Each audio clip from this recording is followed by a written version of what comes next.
Hi guys, happy Sunday. Welcome to our YouTube channel. This is Havila School of Marriage. My Dr. and Dr. Mrs. Crysantus and Linda Nzometia. It's such an honor for us to have you here. If this is your first time, you're welcome. We are so happy that you stopped by. Today we have an amazing content to share. Sweetheart, should I release? Of course. All right, today we'll be talking about something very important that some of you have requested that we talk about. Thank you for your comments. It keeps us going and it encourages us to know that you're watching and you're being blessed. So we'll be talking about what do you do if you're married to the wrong person. Wow, very interesting question, babe. And a much talk about problem on the earth. Many pastors usually preach and say that if you marry the wrong person, you marry a prayer point. If you marry the right person, you marry a prayer partner. The question is, who is the wrong person? Yes. Because I've done a little research and I realized that a few people even understand what it means when we talk about getting married to the wrong person. That's right. So where does this notion come about when we say somebody got married to the wrong person? You know, marriage is to fulfill purpose. Marriage is to fulfill purpose. That's right. In Genesis chapter 1 verse 26 to 28, we have always shared it. When God took the decision to create man and woman, he created them for dominion. And as we share, dominion is not a slogan, it's a result. You must have something which you can dominate, and that thing becomes the purpose which you want to fulfill. And in Genesis chapter 2 verse 7, he caused man to manifest, and then he gave him work. Your work is different from your job. From your job, you can find work from it. Your work is the reason actually for which you were created. Everybody is burning within to fulfill a purpose. And in the word of God, it is stated out for each of us, if you can only be patient to find it. So God gave him work, and he put him in the garden to turn and to keep it. Genesis 2 verse 15. Now in Genesis chapter 2 verse 18, God observed him and he said, it is not good that he should be alone. I will make for him a suitable helper. A helper fit. Suitable means a woman that fits you well like a suit. Oh yes. And she's able to help you in what? In the work which you are doing. So you cannot first of all talk about getting married to a wrong person if you don't have work. You the man. So the question is, what is your work? Exactly. What assignment are you carrying out of fulfilling on the earth? What mission are you fulfilling on the earth? If you don't have that mission, don't even talk about getting married to a wrong person. Because many people have wrong notions when they talk about getting married to the right or wrong person. Many people look for a life partner by race, by culture. They look at color, they look at size, they look at the shape, Oh yes. they look at the height. And these are the things that attract some people, and then they think that, so they start thinking that maybe they got married to a wrong person. That's not it. That's not it. The notion of getting married to a right or wrong person has nothing to do with race. It has nothing to do with culture. It has nothing to do with size. It has nothing to do with height. It has nothing to do with tribe. All of these have nothing to do. At all. The question is, do you have work? Do you have a mission? Do you have an ambition, a vision you are fulfilling or you want to fulfill on the earth? Now, the person you got married to or you are intending to get married to, does that person have the capacity to help you in fulfilling the assignment? If that person does, then that is the right person. That is the right person. So the question I ask is, Eswida, are you the only woman I could marry? Not at all. I'm not the only woman you could marry. There are many other people that could help you fulfill purpose. So why do you think you are the right one? What guarantees? What proofs that you are the right woman? What a question. See that? Okay. There is no particular person, as we all say. Many people ask us, does it mean that if this was meant to be my husband and miss him, it means I'll never get married? No. There's not one man for one woman. That if your own husband gets married, then that's all for you. No. There is a God man, there is a God woman for a godly man, for a godly woman. So whosoever can stand with you, see where you're going to, receive the vision that you're communicating. I'm talking instead of a woman. The man is communicating to her and be able to run with it and suit into you, as the Bible says. A suitable helper can stand by you as the life partner to help you fulfill purpose. You remember when I just proposed to you? That's right. And then you came, and when you gave your response, I began to share with you these things we are sharing today. Direct. The same day I get the response. And you had to embrace it. That is it for men. Don't just look for a woman because you think you admire her. That's right. And then later on you realize that your aspirations are not the same. And you start regretting. Don't leave a woman because she's black. And then you go for one that she's fair. And then you realize that the one that's black was the one that will actually help you. Voila. And then you start regretting. No, that's not how it is. The right woman for you is the woman with whom you can fulfill purpose. Exactly. That is the right woman. So my wife is not absolute. She was not absolutely, but God gave her to me, and she carries what I carry. She accepts it, and she runs with me in it. That is the right woman for a man. That is the right woman for a man. So she's my prayer partner. Go pray about this vision together. That's right. We walk at it together. We fulfill it together. That is how it is. That's so right. Same for you. So begin to think, the woman you got married to, what is the work you are doing? If God does not give you a direct work as he gave us, maybe you are serving in another vision or in another organization or a business or anything. That's right. That somebody started, and that woman you found or you married is doing that with you. Then that's the right person. The wrong woman for somebody is not the one you're having problems with. You may just be having problems because you are marriage illiterate. We told you there's marital illiteracy. The moment you start learning to live well together, you just realize that was just the perfect woman for you. So it's not because you're having marital crisis or problems that the person is the wrong one. No. It's just because maybe you lack knowledge, or you lack the right wisdom, or the right understanding. Love brings together. We have done a video on that.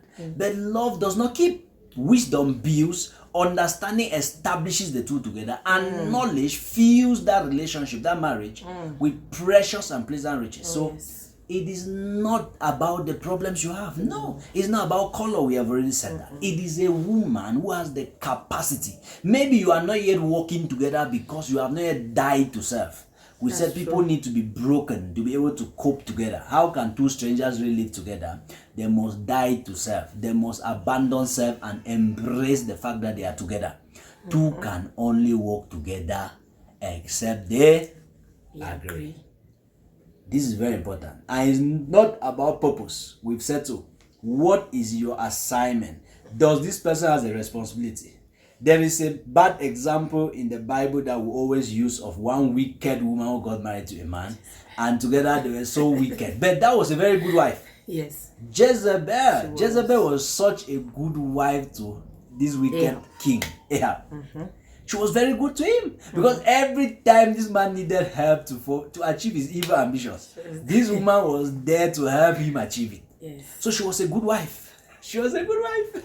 She may be wicked to people, but she was a good wife to her husband because she had the capacity. She fitted into him as a wicked woman and a wicked man that he was, and she was able to help him through her wicked schemes.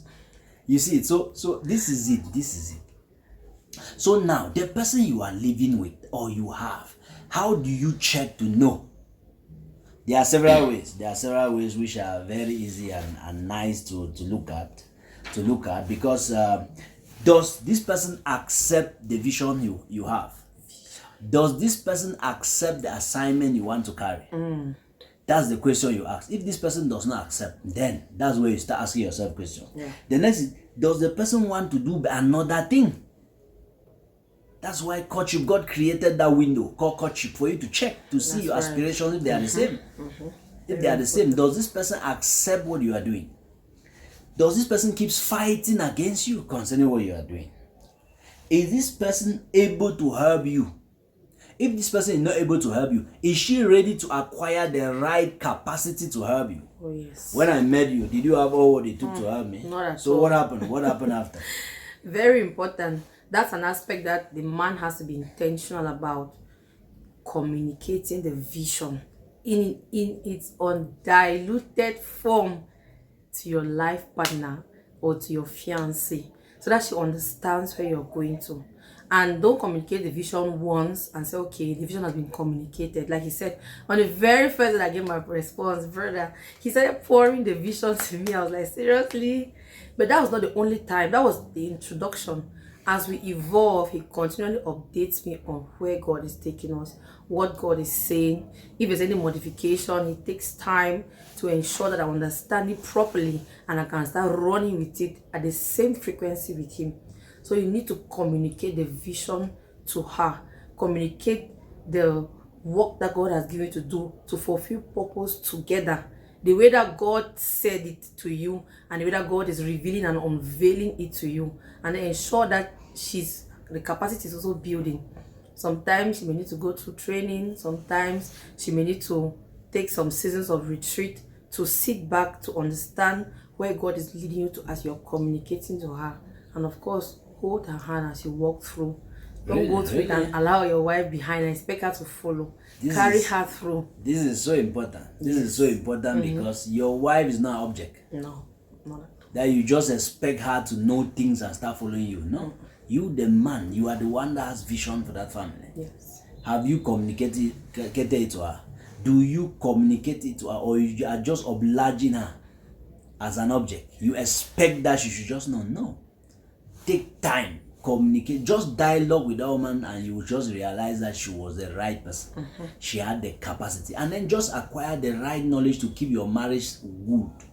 If your marriage is good, there's peace in your home, then the visions for your family can easily go through. Yes. If you are fighting each other every day, arguing, quarreling every day, and having all these problems, it will be difficult. You will spend time solving problems rather than creating solutions and working at it together. And at the end, very soon you will start regretting. The person will be saying, did I marry the wrong man? You'll be saying, did I marry the wrong? So you, the lady, begin to ask yourself too, what have you done to capacitate yourself? That's what I wanted you to share. Tell them how you capacitated yourself. Practically. Because there is work that you did to be able to get beside the work I was doing. When you realize that these are the aspirations of your husband, this is where he's planning to go, and you made him your choice. Yes. It is needless to be fighting him or to be telling him, I married you for this, I not marry you for this. No, you made him your choice. Better adapt yourself to it. A woman adapts herself, conforms to her husband. That's how it happens. That's how it happens. You cannot get married in a contract society as some people are teaching. Marriage is a covenant, it's not a contract. Yes. That's why you take time to make your choice. Yes, very important, very important. So for the lady, for example, you knew what God wanted you to do in the life of a man, but the one you made as your choice does not want you to do it and is not ready to even do anything. That's when you start thinking that maybe you got married to the wrong person. So that's it. Or this person, the one that you rejected, you may realize that he's doing actually what you thought to do with another person. But if that's the case, you will not go on regretting. No. The one you have with you, you have to make her that one. If you have understood our introduction, we have cancelled the notion that the right person has nothing to do with maybe marital problems you're having, or has nothing to do maybe with color, size, or whatsoever. It is about purpose. That's right. Sometimes God could even give the responsibility to the woman. Mary, God gave the vision to Mary. Joseph even wanted to abandon her. And then the angel came to him and told him, I'm the one that gave that vision. And he took her and carried the vision. And that's how Jesus' life was saved and protected. So a man should be open. Many men are full of their ego. When the woman tells them something, they start feeling that they are less, they are little if they accept from their wife. Sometimes you think that you don't have a family vision because you keep rejecting her proposals. So check yourself too. Check yourself too. Like I said, you did not marry an object. No. If you realize that your case is what we are sharing, then what should you do? No need running to file in for divorce. Because many people think that divorce is an escape route. The one you meet after may even be worse. That is not an escape route. So what do you do? Take the person as your prayer point, as I said. You have a little delay. You have some delay because you have to spend time to convince that person and transmit into that person what you carry. That's right. Before that person carries it. So it may just take some few years for you to pay the price, pray for that person, discuss with that person, choose to be the wrong person even, so that there can be peace. Don't always be proving your point that I'm right. Oh, I marry you, you've done this, you've done that. No. You can choose to pay that price until this person understands and begins to flow along with you. It's just a matter of time. That's why some people think that you should get into marriage and have problems until, because that was the initial norm, which we are refuting. It does not exist. Yes. But if that becomes your case, you have to be patient. Patience. Communicate these ideas to this person patiently. If you are the lady, wait, serve in submission. Bible says that if the man was an unbeliever, he will get convicted. Yes. Communicate this vision patiently. Pray. There is nothing God will not do when there is prayer. If you are already wrong before him, there will be no answer. If you are the man, love the woman as God said, and pray, God will convict the woman. If you are the woman, submit to the man. That's your choice, as God said. And God will answer your prayers and turn that man's heart. The heart of a king is in the hands of the Lord. He turns it into his own direction, the way he wants. You experience delay, like I said, but if it will not last for too long, for too long. That's just it. Patience. Patient persuasion will break the strongest resistance, and a gentle tongue will break a bone. So no matter how hard-hearted that man or woman is, that person will eventually get convicted. If you are patient. If you don't go on regretting. If you don't go on accusing and telling the person how wrong he or she is. And then you exercise patience and love as the man, as Christ loved the church and gave himself for the church. Or submit as unto the Lord. Then you will see victory. You will see light in your marriage. Oh, yes. Now, why do people go on choosing without considering purpose? People focus only on color, size. It's carnality. They chose out of sight. They don't choose by vision. They don't accept by vision. We say you can have a direct vision God gives, or you can be serving in a vision, or you can be you can partner in a vision. You can even get into that marriage you are already serving in a vision, and later on God gives you. But these are measurable parameters. Don't be carnal. Don't be choosing by sight. Don't be choosing by height or by size or by color. Some women are even bleaching today because they were rejected by some men, and they are thinking that maybe if they were fair. Meanwhile, they were capable of helping the man. Yes. So don't be carnal when you are making your choices. Choose by vision. Choose by vision. Some people say the woman is beautiful, some are ugly. I tell you, a woman is made. A woman is packaged. That's it. A woman is packaged. So don't tell me how this one is more beautiful than this one. No, it's packaging. God made those sizes and heights and everything for variety. Oh yes. Because there are varieties of men too. You understand? Same for you, lady. A man comes to you and you were lusting after a tall man.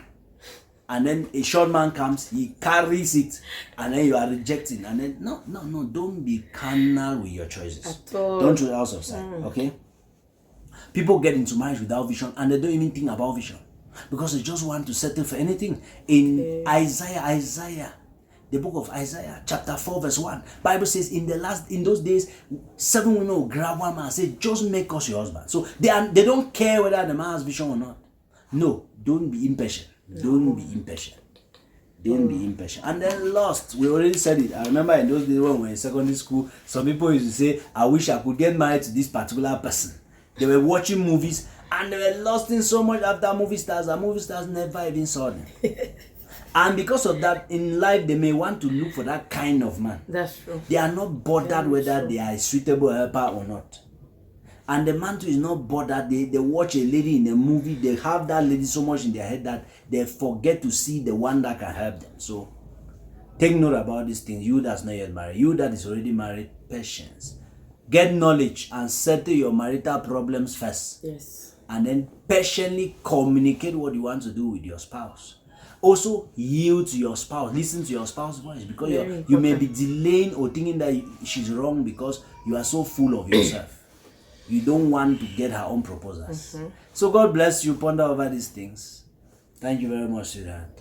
Thank you, babe. Of course, every day is a great one. We are working together. We keep improving. We are open to learn from what God shows us and so on. Yes. We are not there. God tells us to move from where we are. I will not come and tell you and start saying, no, why do you not tell me? No. Be open. God can lead you. God does not lead. God leads in phases. That's He right. can tell you to be here after that He tells you to be here. So don't start telling your partner that I was not prepared for this.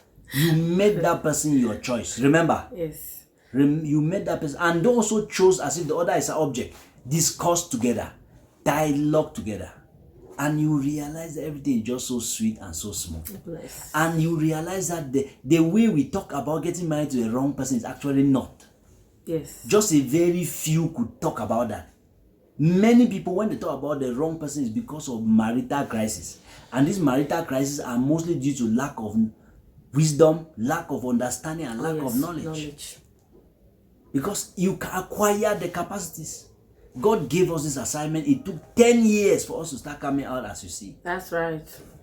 10 years. So it is not that you have the idea today, you just start running. No, you need to give time for the other person to acquire the skills. And you need to give time to communicate it. And you will realize that it's just so beautiful. And as you know, it's never too late. Don't regret. Don't get discouraged. Don't give up, my brother. Don't give up, my sister. Oh, yes. Abraham started at what age? The age of 75. The wife was 65 years old. That's when God came and delivered a vision to them. So don't say that it's late. It is never late. You can turn the tide. Believe in that man. Believe in that woman. Don't go in filing for divorce. Believe in that person, and you will realize that you were just meant for each other. Oh, la la. Oh, God bless you. Thank you so much. And don't forget to subscribe. Just do it now before you forget. Don't forget to like. And don't forget to comment. And most especially, share. Wow. Thank you so much. God bless you.